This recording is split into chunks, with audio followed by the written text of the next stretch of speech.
To what? Refractive surgeries. Refractive surgeries. Under refractive surgery, what we need to know? Refractive surgery, and basically what surgeries we need to know.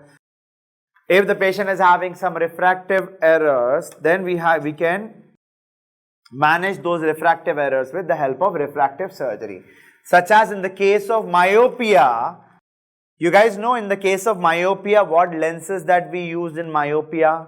Myopics go into cave, we use concave. Whereas hypermetropics, what lenses we use? Convex lenses. What are we discussing? We are discussing about refractive surgeries. If the patient is telling, doctor, I don't want this glasses, neither I want to wear contact lenses, I just want something to be done, something permanently to be done. What is that, guys? That is a surgery. What surgery can be done? There are 3 surgeries. There is photorefractive keratectomy, there is radial keratotomy, and the best surgery nowadays for myopia and hypermetropia is Lasik. What is Lasik? Laser assisted in situ keratomyelias. Laser assisted in situ keratomyelias. So remember, guys, we are discussing about what? We are discussing about refractive surgery. In refractive surgery, what should be your aim? If a patient is myopia, due to the 90% of the cases of myopic patient is due to the problem of the cornea. Okay? So if the patient is myopic, the refractive surgery that is done for myopic is what, guys? In myopia, the corneal pathology. Remember, what is the reason for a patient to develop myopia, or what is the reason related to the cornea for a patient to develop myopia? If the cornea is more curved, then the patient will develop myopia. So remember, guys, what we need to do as a surgeon. So if a person is being myopic due to corneal problem, what corneal problem causes myopia? Extra curvature of the cornea causes myopia. What should be my aim? My aim should be, I should flatten the cornea. My aim should be what, guys? I should flatten the cornea. For flattening of the cornea, I can either go for radial keratotomy, or either I can go for photorefractive keratectomy, or either I can go for Lasik. The best one is Lasik. Okay? So the aim in myopia is to flatten the cornea. Whereas in hypermetropia, the cornea is flat only. That leads to hypermetropia. So the aim in hypermetropia is to make the cornea a little bit curved. Okay. So remember, for myopia, we have to flatten the cornea. Hypermetropia, we have to make it more curved. Okay. For astigmatism, you can go for radial keratotomy, a 8 radial cut, depth of 90% of, right. For astigmatism, just repeat from here. For astigmatism, we can go for radial keratotomy. We can go for what, guys? Radial keratotomy, right. Now, guys, there is a condition called as, there is a surgery called as photorefractive keratectomy. Photorefractive keratectomy. Radial keratectomy, it is usually cutting the 90% depth of the cornea. Photorefractive, remember, radial keratectomy can correct up to -3 diopters only. Whereas photorefractive keratectomy can correct up to 5 diopters only. Whereas Lasik can correct up to 8 diopters. 8 diopters. Okay. So remember, photorefractive keratectomy, this radial keratectomy or radial keratotomy was the first introduced surgery for refractive surgery. After radial came the photorefractive, which can correct up to 5 diopters. The laser that we use over here is excimer laser. So guys, as you take this laser, I told you in myopia your aim should be what? Take a laser. In myopia your aim should be, I will cut the cornea and make it a bit flat. Whereas in hypermetropia you have to make it more curved. The laser that you use is excimer laser. Now guys, look over here. In photorefractive keratectomy, as you are using this laser works on the epithelium. Hence, it is a painful surgery, right? And if due to this laser, the Bowman's membrane is damaged, then I told you guys, can the Bowman's membrane be easily repaired? No. Bowman's membrane, once it is damaged, then it leads to permanent scarring. Right. So guys, once again, we are discussing about the refractive surgery. Under the refractive surgeries, what we need to remember is the first refractive surgery, which is called as radial keratotomy. Radial keratotomy. Second refractive surgery, which is called as what?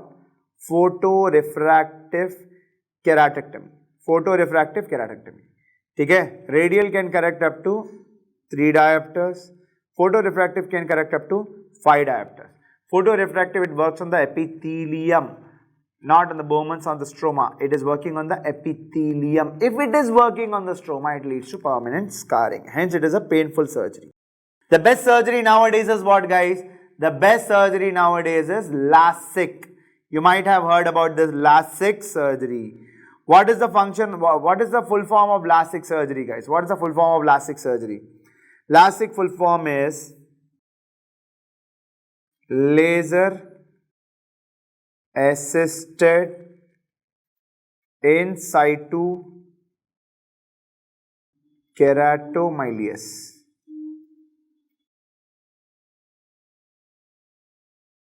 Laser assisted in situ keratomyelitis is called as Lasik surgery. So guys, remember, the laser that you are using in Lasik surgery is also the same laser, but again with improved wavelengths we are using this laser. So this laser is an excimer laser. This is an excimer laser which works on the stroma directly. This laser works on the stroma. Hence, it is a painless surgery, right? So guys, remember, photorefractive keratectomy was working on the epithelium, whereas this Lasik surgery usually works on the stroma. Leaving the epithelium and Bowman's. If epithelium is not being worked on, then there won't be any pain. If it is not working on Bowman's, hence there won't be any scar. Hence, it is the best surgery, directly working on the stroma. Why? Because the wavelength is fixed in that way that it directly strikes the stroma without affecting the epithelium and Bowman's, directly affecting the stroma. Now guys, with this Lasik surgery, how many diopters of myopia can be corrected, guys? Right? Myopia minus 14 diopters, hypermetropia 7 to 8 diopters, and astigmatism 4 diopters. So maximum correction can be provided with Lasik surgery. Whereas, remember, radial keratectomy was basically, with radial keratectomy, how much of diopters can be corrected? 3. Photorefractive 5. Whereas for Lasik, if it is myopia minus 14 diopters, hypermetropia plus 7 or plus 8 diopters. Whereas for astigmatism, easily plus 4 or minus 4 diopters can be easily corrected. Right? Remember, if a person is having minus 1.5 diopters, can you post him for Lasik? No. If he is myopic by more than minus 2 diopters, then you can post him for Lasik surgery. But there are some contraindications for Lasik surgery. What are the contraindications? Underage patient, never go for Lasik surgery. Less than 18 years old, never go for Lasik surgery. Why? Because eyeball is still growing. We get a stable sight by 18 or 21 years of age. So you don't have to go for Lasik surgery in underage patient. Apart from that, what are the other contraindications of Lasik surgery? The most common complication of Lasik surgery is dry eyes. Okay? Most common complication. If the person is already suffering with myopia and already he is suffering with dry eyes, will you go for Lasik surgery? No. Lasik surgery is not at all given for dry eyes. Lasik surgery is also contraindicated in a person who is suffering with keratoconus. Come on, guys. What is keratoconus? A conical shaped cornea. If you see a conical shaped cornea, instead of going for Lasik surgery, we can go for what? We can go for either keratoplasty, or the best is what, guys? Corneal transplantation. Right? We are discussing the contraindications of Lasik. Come on, guys. Lasik surgery contraindications are what? Underage patient. Underage patient, यानी कि less than 21 years. Age less than 21 years, Lasik is contraindicated. Absolute keratoconus.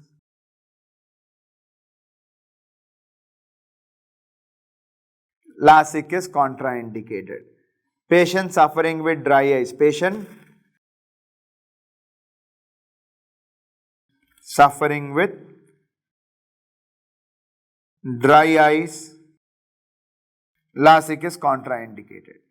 Patient suffering with diabetes, यानी कि patient is having diabetes that is uncontrolled. Patient having uncontrolled diabetes mellitus, Lasik is contraindicated. Patient suffering with retinitis pigmentosa, Lasik is contraindicated. Patient who is having one eye, यानी कि only he is having one eye, other eye he is blind, or there is no other eye is basically totally damaged due to trauma, or other eye is totally blind. Can you go for Lasik in the normal eye? Normal eye, which is, remember, if right eye is totally blind or right eye is not there and in the left eye he is myopic, can you go for Lasik? Even though Lasik is not having any major complication, but still you don't go for it. Why? Because you can't take the risk of losing that eye. Even though there is no risk, but still there is a light chance, so we can't take the chance. So remember guys, Lasik is contraindicated in underage patient, absolute keratoconus, patient suffering with dry eyes, uncontrolled diabetes, retinitis pigmentosa, one-eyed patient, pregnancy and lactating patient. Lasik is contraindicated during pregnancy and lactation also. During pregnancy and lactation, again their immunity is low, it will not heal properly, hence Lasik is contraindicated. Hence Lasik is contraindicated. We are discussing about what, guys? We are discussing about Lasik surgery. Now guys, the most important investigation before posting a patient for Lasik surgery is you need to go for pachymetry. Guys, remember what is pachymetry? Pachymetry is the investigation that is done to know the thickness of the cornea. The normal thickness of the cornea is how much, guys? The normal thickness of the cornea is 500 to 600 microns. On an average, we take 540 microns. Average value what we take? 540 microns. The patient should have this 540 microns, then only you pose the patient for Lasik. If it is less than 500 microns, never pose the patient for Lasik surgery. Thickness should be adequate. Why thickness is an important step, guys? Just remember, guys, imagine a patient is posted for Lasik surgery and he is having a corneal thickness of 540 microns. 540 microns, right? Remember, guys, after surgery, your aim should be what? I should preserve 240 microns. 240 microns of thickness should be present. That should be your aim. So 540 minus 340 is how much? Basically, you have to do surgery on this 300 microns. On this 300 microns. When you take this laser, excimer laser, to cut out the stroma of the cornea, how many microns are gone? 160 microns are gone while cutting. While cutting, 160 microns are gone. How many microns are left? 140 microns are left. So now you just have to work on this 140 microns. Every 14 microns can correct up to 1 diopter. So this patient can be corrected up to how many diopters? 10 diopters. This patient can be corrected up to how many diopters, guys? 10 diopters. So once again, the normal, remember the most important investigation to be done before Lasik surgery is what? Pachymetry. Pachymetry. You check the corneal thickness. The normal corneal thickness is 500 to 600, but on an average value is 540. Your aim should be, I should reserve a 240 microns of corneal thickness. When you take a incision on the cornea, how many microns are gone? 160 are gone. How many are left? 140. In that 140 microns, remember guys, every 14 microns can correct 1 diopter. Every 14 microns can correct 1 diopter, and this patient can be corrected up to 10 diopters. Okay. So the most important investigation to be done before Lasik is pachymetry. Right? Patient have 550 microns of corneal thickness. Okay, we have already discussed, guys. We have already discussed it. Okay. Now guys, this patient, so he can be connected up to 10 diopters. We have already discussed. Okay. If corneal thickness is less than 500, or if you can't preserve less than 250 microns, never go for Lasik surgery. You never go for Lasik surgery. In that condition, you can go for photorefractive keratectomy. So, photorefractive keratectomy can be used if the cornea is thin or in the cases of corneal opacity. Photorefractive keratectomy can be used if the cornea is thin with -5 diopters or corneal opacity, right? This is regarding what, guys? This is regarding the surgeries of the cornea, refractive surgeries such as, I told you, radial keratectomy, photorefractive keratectomy, and last is what, guys? Lasik surgery. Lasik is what? Laser assisted in situ keratomyelitis. Now next, coming to a condition called as keratoconus. What is meant by the term keratoconus? Right? Guys, you can look over here. What is meant by keratoconus? What is keratoconus? Normally the cornea should be like this. If the cornea is conical shape of the cornea is called as keratoconus. If the cornea is conical, it is called as keratoconus. Conical shaped cornea is keratoconus. So what will happen, guys, if the cornea is conical? What will happen? If the cornea is conical, the light rays which were forming, remember, normally this is the cornea and here is the retina. The light rays should have focus on the middle part of the retina and the patient will be emetropic. If the patient is having a conical shaped cornea, what you will see? The light rays will focus on the much before the retina. If there is a conical shaped cornea, the light rays will focus much before the cornea. That is called as, but that leads to what? That leads to myopia, right? So anyways, guys, keratoconus, cornea becomes conical or it becomes a part of the cone, that is called as keratoconus. What do you see in keratoconus? Normal myopia or high myopia? The patient is highly myopic. High myopia patient, if a person is having high myopia, directly you have to suspect he is having what? Keratoconus. Keratoconus increases up till 3 years of age, right? Now guys, if a person is suffering with keratoconus, what do you see in the signs? Just look over here, guys. Any highly myopic patient, -14, -18 diopters of patient comes to me, I am suspecting keratoconus. I can easily pick up keratoconus by looking at some signs. First sign, what I tell the patient is to look down. As the patient is looking down, his conical cornea is basically depressing the lower eyelid. That depression of the eyelid due to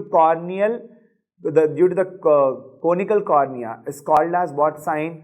Munson's sign. That is called as Munson's sign, right? Apart from Munson's sign, what else you will see over here? You will see what? You will see some iron deposits at near the cornea, which is called as Flesher ring. Very, very, very important, guys. Flesher ring. Flesher ring could be seen. Munson's sign could be seen, right? Alright, we'll start from here. The signs that you see in keratoconus are what? The signs that you see in keratoconus is, as due to the conical shape of the cornea, just tell the patient to look down. Okay? Not like this, looking down. You won't see the sign. You tell the patient to just look down. While he is looking down, due to his conical shape of the cornea, what happens? That cone of the cornea will depress the lower eyelid, which is called as Munson's sign. Apart from Munson's sign, you might see some iron deposits in near the cornea. While in slit lamp examination, you might see this called as Flesher ring. Flesher ring. You can also go for distant direct ophthalmoscopy. On that, you will see an oil droplet reflex, an important feature of keratoconus. Oil droplet reflex. Sometimes, due to this conical shaped cornea, you might see vertical bands developing on the cornea, which is called as Vogt striae, which are called as what, guys? Vogt striae. So these are the features of keratoconus, guys. Just look over here. Munson's sign is seen. Flesher ring is seen. Right? Scissoring is seen. Oil droplet reflex is seen. Vogt striae is seen. Right? So keratoconus, I used to remember mnemonic as cones to remember all the points of keratoconus. Okay? C stands for central scarring or flesher ring. Central scarring or flesher ring. O say oil droplet reflex. N say the nerve becomes prominent. E say excessive bulging that causes Munson's sign. S say Vaux striae. Vaux striae. Now guys, what is Munson's sign? Ask the patient to look down. As we ask the patient to look down, there will be depression in the lower lid. That is called as Munson's sign. Flesher ring is a ring around the base of the cornea. Right? This is iron deposits on the cornea. That is flesher ring. Scissoring is an earliest sign of keratoconus seen on retinoscopy. Whereas on distant direct ophthalmoscopy, you might see oil droplet appearance.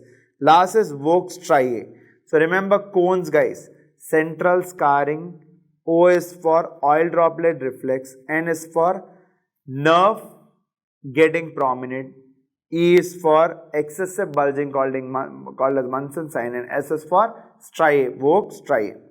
How will you diagnose keratoconus? For diagnosing keratoconus, you have to go for an investigation called as topography. Topography is the best and the earliest investigation of keratoconus that measures with topography. Topography meaning what guys?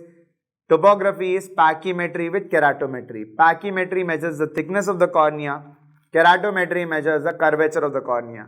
Topography is pachy plus keratometry. You measure the thickness as well as the curvature of the cornea with the help of topography. And what is the management that is done for keratoconus? If it is a absolute keratoconus, go for corneal transplantation or keratoplasty. But if the keratoconus is not that much, then what you can do, but still it is causing myopia, you can tell the patient to go for contact lenses. Which contact lenses? Soft or rigid. If you take a soft contact lens and tell the patient to put into his eye, what will happen? As he is putting the contact lens in his eye, the contact lens will take the shape of the conical cornea. So it won't work. So you have to use a rigid contact lens, right? So treatment is rigid gas permeable contact lens, but the best is what? Keratoplasty. Best is keratoplasty. That's regarding the management of what? Keratoconus. Now guys, regarding contact lenses, there are three types of contact lenses. One is the hard contact lenses, second is soft, last is semi-soft. Okay. So hard contact lenses are made up of what? PMMA, which is polymethyl methacrylate. Soft contact lenses is made up of HEMA, hydroxyethyl methacrylate. And semi-soft contact lenses are made up of silicon, right, which are rigid gas permeable. So these are three types of contact lenses. I told you, if you use contact lenses, always store the contact lenses in a lens solution. If you don't store the contact lens in the lens solution, then what will happen? The most common organism affecting the contact lens wearer is Pseudomonas, but that cannot cause ulcer. The second most common organism that can affect the contact lens wearer is Acanthamoeba. That Acanthamoeba can cause corneal ulcers. Okay? Soft lenses are maximum chances of problem. They produce maximum chances of problem as these are the most unhygienic. Infection can occur in contact lens wearers, that is Pseudomonas infection, and second most common is what guys? Acanthamoeba. The most common conjunctivitis that could occur in contact lens wearer is GPC. What is GPC? Giant papillary conjunctivitis. Giant papillary conjunctivitis. So remember guys, gas permeable or rigid contact lenses are given for what patients? For keratoconus. Otherwise, we are using soft contact lenses only. Soft contact lenses only. Okay. In astigmatism, we use semi-soft. Now guys, there are some contact lenses which are called as conventional and disposable contact lenses. Conventional meaning what? This contact lenses can be used up till 1 year. Right? They can be used up till 1 year. Disposable contact lenses meaning what guys? These are different types of disposable contact lenses. These can be This can be used for at least 3 months or 1 month. Basically, this shelf life of the contact lens.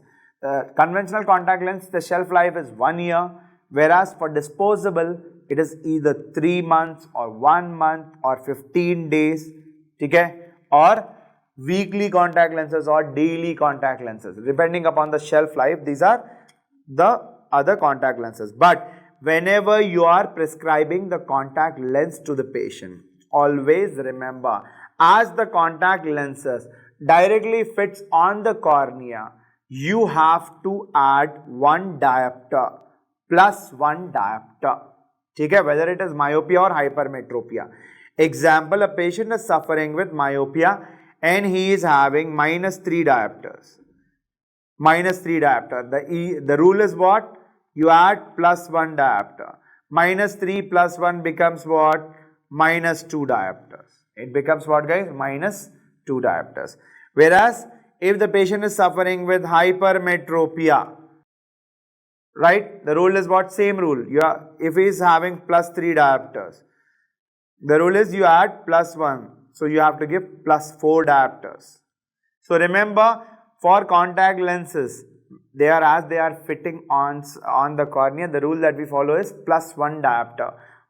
If I am wearing glasses of -3, when I use contact lenses, -3 plus 1 I have to use. Okay? That's regarding what? That is regarding the contact lenses. That's regarding the contact lenses. Okay? Now guys, coming to what? Okay, I told you it is basically, right, we have already discussed this, right? Hypermetropes, we have already discussed this, okay?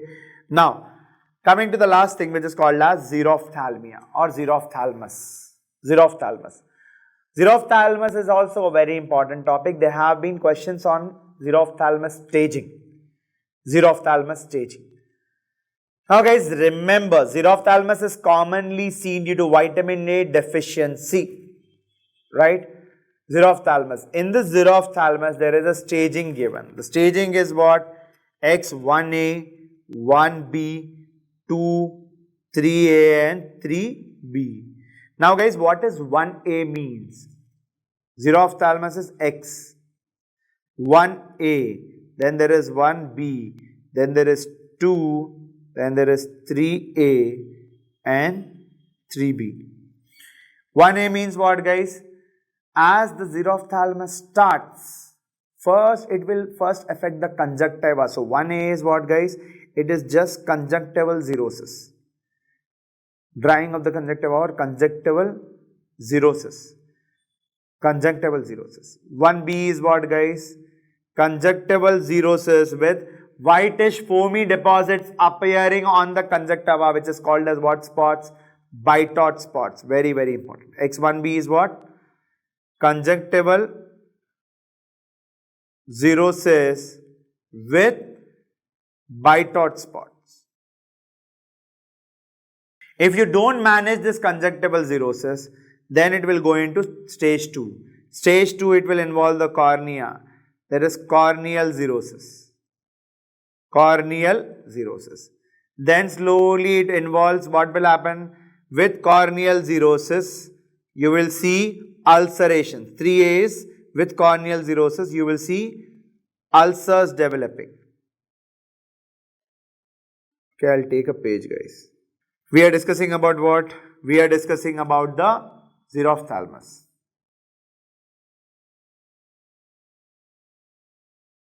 Right. We are discussing about the WHO classification of xerophthalmus. Come on, guys.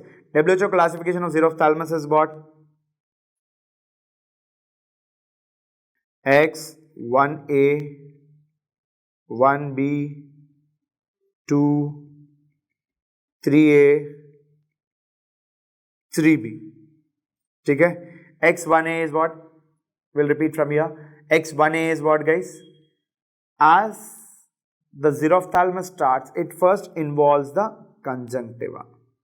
So, patient will have conjunctival xerosis. Then 1B means with conjunctival xerosis, patient will have whitish foamy deposits on the conjunctiva, that is called as what spots? Bitot spots. It is called as Bitot spot. Then there is stage 2. Stage 2 meaning what? There is corneal xerosis. Stage 2 is corneal xerosis. Slowly it involves the cornea. Stage 3A means what? With corneal xerosis, there might be ulceration seen. There might be ulceration seen on the cornea. That is called as corneal xerosis with ulceration. That is stage 3A. Stage 3B is the last stage of the cornea. That is melting of the cornea, called as keratomalacia. Once again guys, stage 1 is what?